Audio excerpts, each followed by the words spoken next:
मैं सरिता दुबे, सहायक प्राध्यापक, शासकीय दूधाधारी बजरंग महिला महाविद्यालय रायपुर। नमस्कार बच्चों, आइए आज हम बीए द्वितीय वर्ष के प्रथम प्रश्न पत्र में शेर शाह सूरी नामक एक महत्वपूर्ण अध्याय का अध्ययन करें। इस अध्ययन को मैंने दो पार्ट में बनाया है। प्रथम पार्ट में शेर शाह सूरी के जन्म से लेकर शासक बनने और साम्राज्य विस्तार तक को लिया है, और द्वितीय पार्ट में शेर शाह सूरी के शासन प्रबंध और उसकी विशेषताओं को मैंने बनाया है। निश्चित रूप से आप इस प्रथम पार्ट के बाद में द्वितीय पार्ट का अवलोकन करेंगे, तभी आपको ये पूरा अध्याय समझ में आएगा। आइए प्रथम पार्ट में देखें शेर शाह सूरी। शेर शाह सूरी वो महत्वपूर्ण शासक है जिसने विशाल मुगल साम्राज्य को दो हिस्सों में बांटा था। हुमायूं को उसने शासन छोड़ने के लिए बाध्य किया था और हुमायूं को हटा करके उसने सूर साम्राज्य की नींव डाली थी। शेर शाह सूरी 1540 से 1545 तक उसने मुगल साम्राज्य के बीच में अल्प समय के लिए शासन किया, लेकिन उसका शासनकाल इतिहास में अमर हो गया। शेर शाह सूरी का जन्म 1472 में हुआ था। उसके बचपन का नाम फरीद खां था। उसने जौनपुर में अध्ययन अध्यापन किया और उसके पश्चात में उसने अपनी क्षमता का विकास करना शुरू किया। जब उसको सहसराम पासपुर टाड़ा में उसके पिता ने जमींदार के पद पर नियुक्त किया।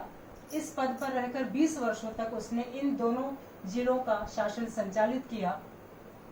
उसके पश्चात उसने बिहार में महमूद लोदी की सेवा में रह करके कुछ समय तक काम किया।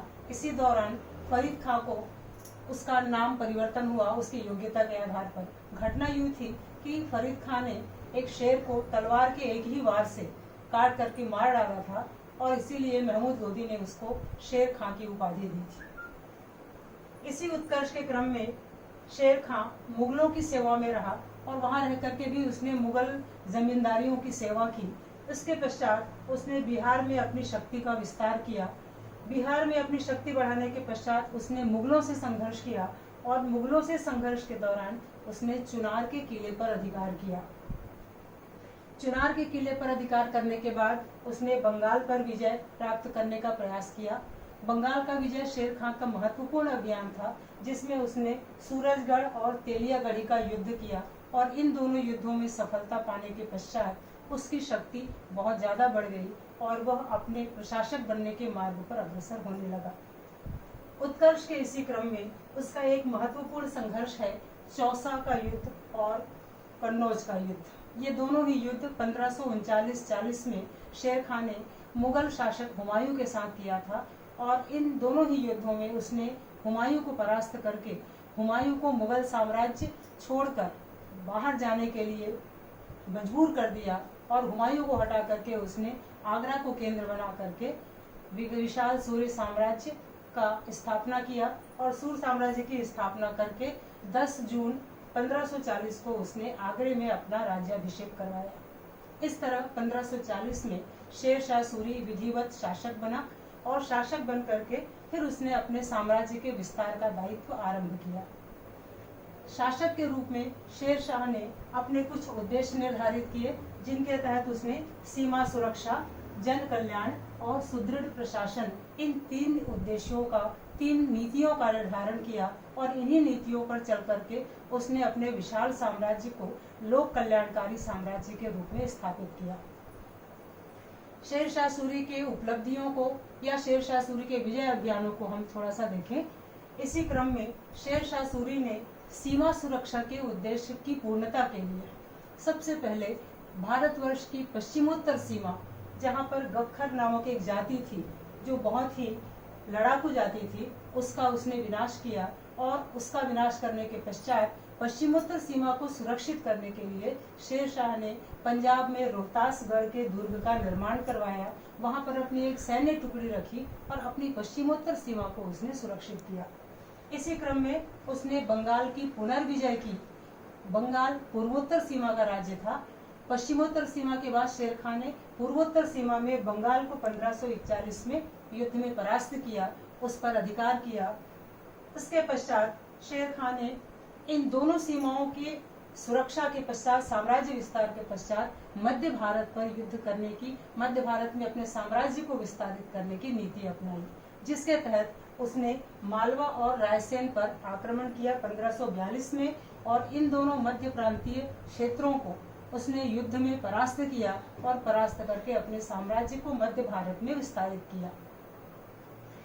विजय के इसी क्रम में शेर शाह ने पश्चिमोत्तर के दो महत्वपूर्ण क्षेत्र मुल्तान और सिंध, इन दोनों पर भी अधिकार करने की योजना बनाई और उसने सिंध और मुल्तान पर आक्रमण किया, वहां के स्थानीय शासकों को युद्धों में हराया और ये दोनों क्षेत्र उसके नियंत्रण में आ गए।